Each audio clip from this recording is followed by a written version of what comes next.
Assalamualaikum, welcome back to my channel.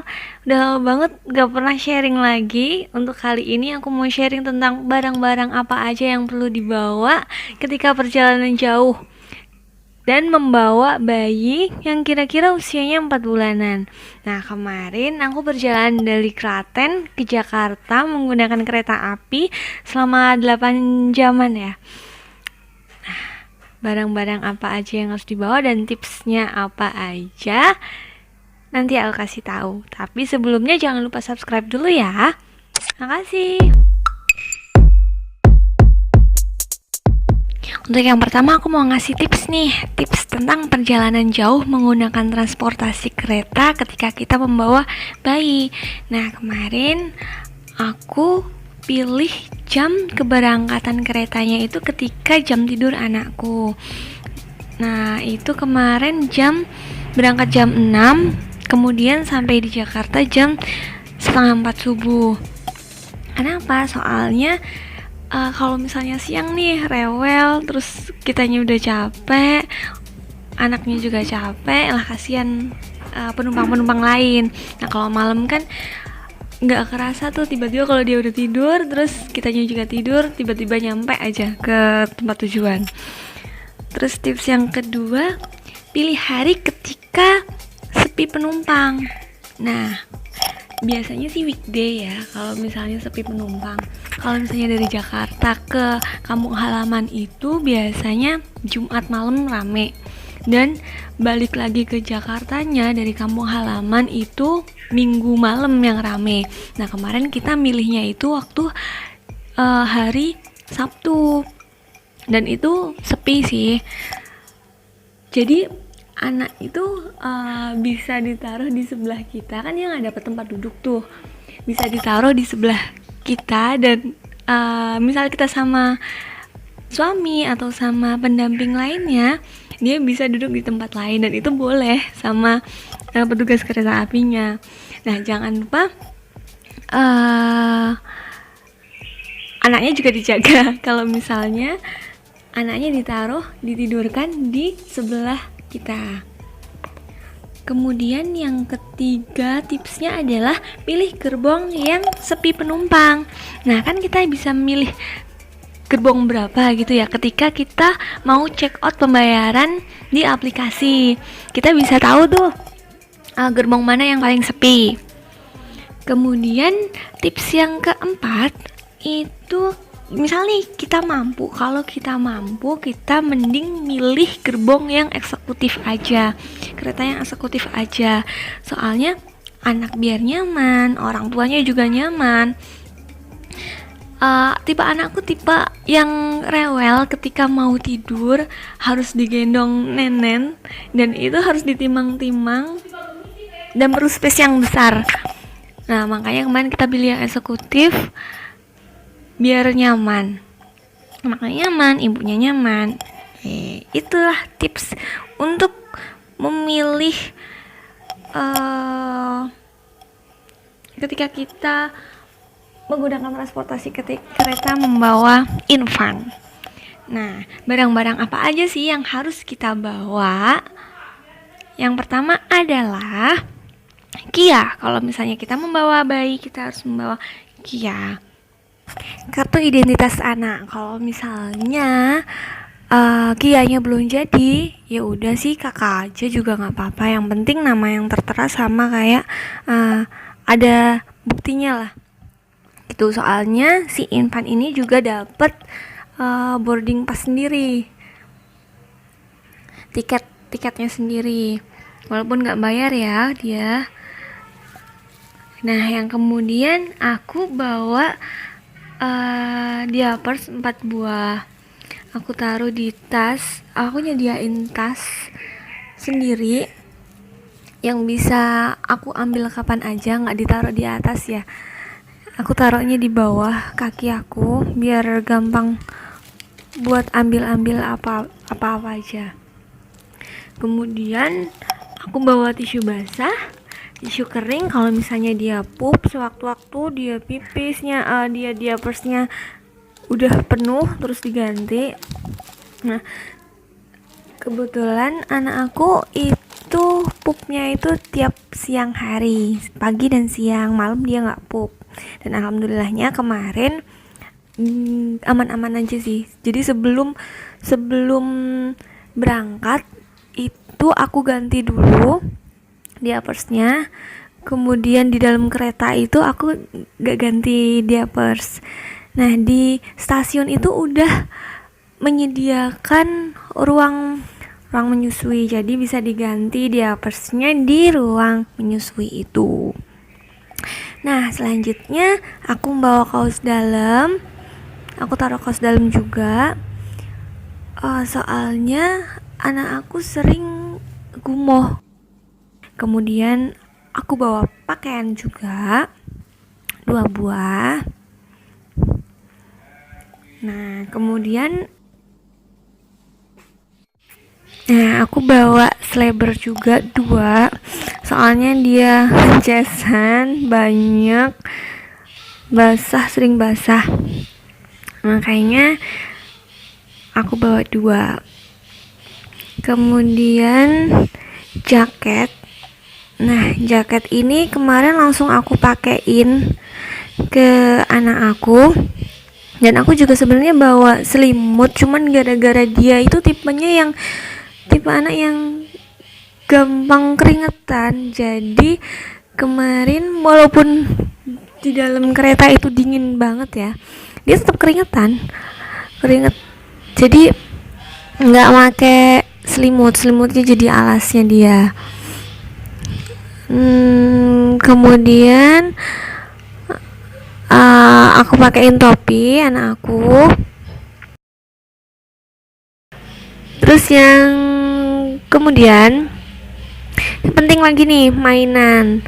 Nah, ini aku bawa mainan yang bisa bunyi sama titer karena ini membantu banget.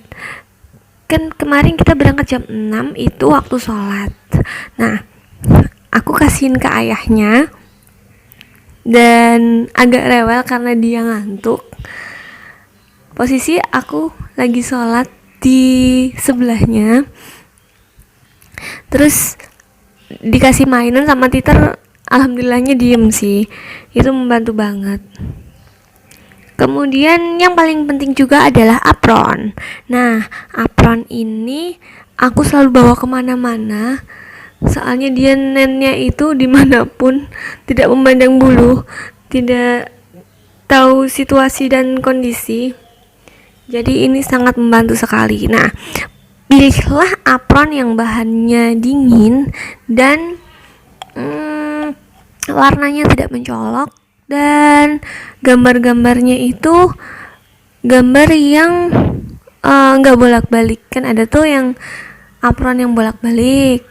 Nah, ini pilihnya jangan yang bolak-balik. Soalnya sekarang anak aku sih suka ngeliatin gambarnya karena ada tembus kan dia. Jadi suka ngeliatin gambarnya, jadi nennya agak terganggu. Tapi alhamdulillahnya kemarin tidur aja sih waktu di kereta. Kemudian yang selanjutnya adalah selendang gendongan ya. Ini kemarin aku pakai selendang yang kain biasa, selendang batik. Soalnya aku lebih nyaman pakai yang selendang yang biasa aja, bukan selendang yang instan. Tapi tergantung kalian. Pokoknya kalau misalnya kalian lebih nyaman yang instan ya pakai yang instan. Kalau yang nyaman yang biasa yang batik ya udah pakai aja yang selendang batik. Nah, terus kemudian adalah perlengkapan obat-obatan. Ini isinya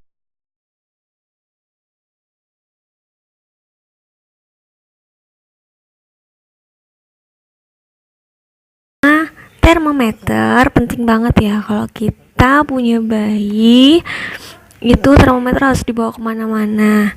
Jangan tangan meter itu anget nih, ternyata ketika kita termometer anak, ternyata masih aman aja, ini nggak panas kok suhunya.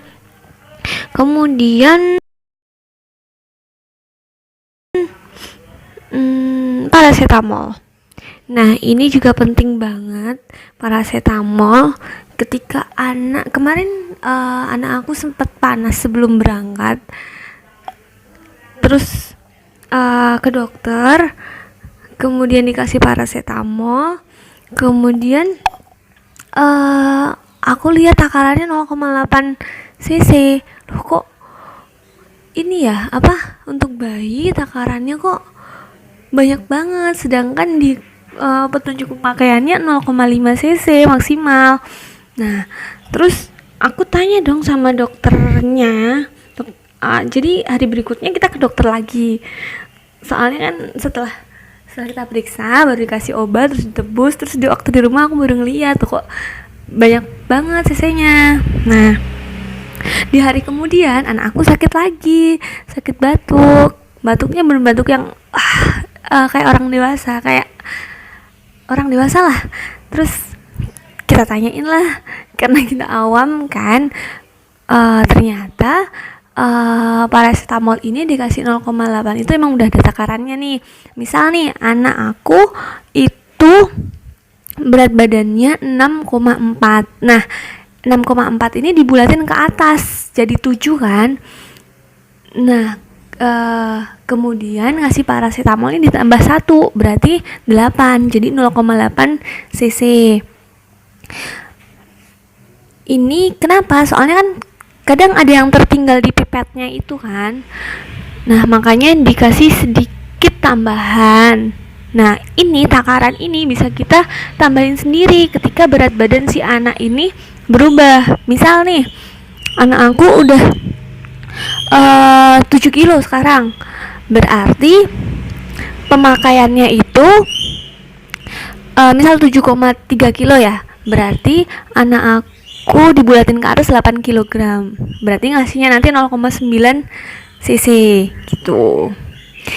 Kan awalnya udah underestimate ya, aduh kok dikasihnya segini. Kemudian aku tanya sama dokter lain, ternyata emang bener sesuai sama berat badannya si bayi dan kita bisa naikin takarannya sendiri gitu. Kemudian kapan sih kita boleh memberikan paracetamol kepada anak? Nah, ketika si anak suhu badannya sudah lebih dari 37,5 derajat. Itu kita udah boleh kasih paracetamol. Kalau misalnya 37,5 ke bawah berarti itu masih normal-normal aja. Kemudian kita bawa obat batuk juga, soalnya anak aku kemarin batuk. Ini ngasihnya sore hari kemarin. Kemudian minyak telon dan minyak kutus-kutus. Kemudian hair lotion, kemudian minyak wangi, kemudian baby oil sama krim.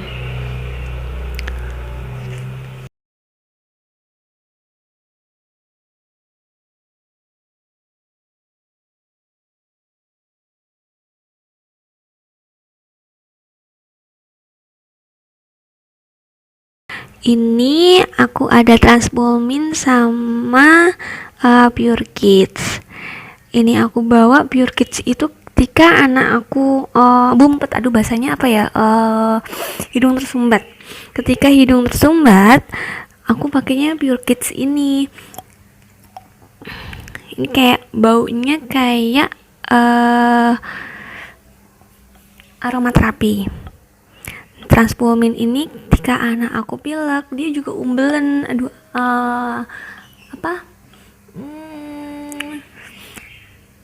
Ingusnya itu meler. Nah, dikasih Transvolmin juga sama dokternya kemarin. Ini untuk mencegah pemakaian obat dari dalam, makanya dikasih obat dari luar Transvolmin ini. Next, ini gunting sama gunting kuku.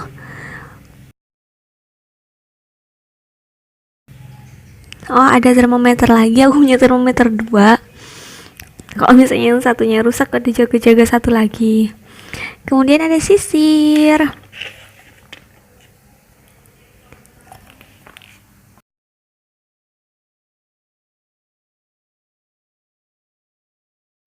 kemudian korek kuping, kemudian ada plastik. Ini aku sedia plastik untuk diapers kotornya. Nah, sekarang kita masukkan ke dalam tas.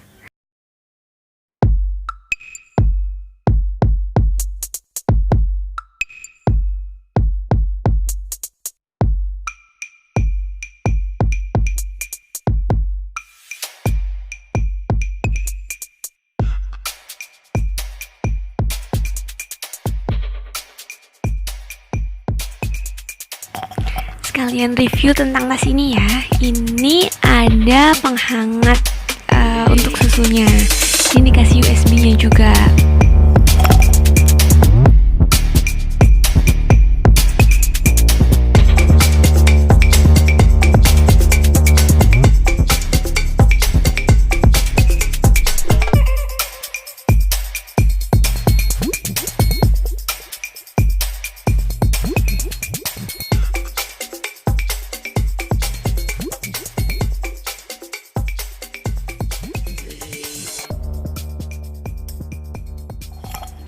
Nah, di samping-sampingnya ada tempat untuk meletakkan tisu. Jadi, kita lebih mudah untuk mengambil tisunya, baik tisu basah maupun tisu kering.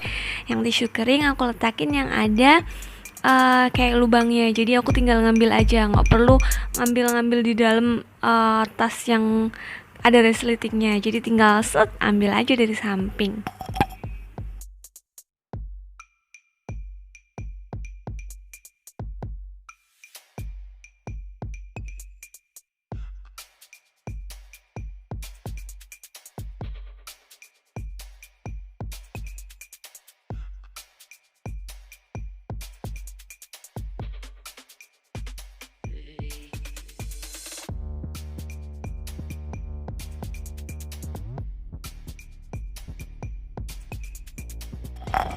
Nah, ini juga dapet cantelan buat di strollernya. Ini ada resleting di bagian bawahnya. Jadi kalau misalnya mau ngambil-ngambil baju di bagian bawah, nggak perlu tuh ngobrak-ngabrik di bagian atasnya terus sampai ke bawah. Ini tinggal buka dari bawah, resletingnya tinggal ambil dari bawahnya.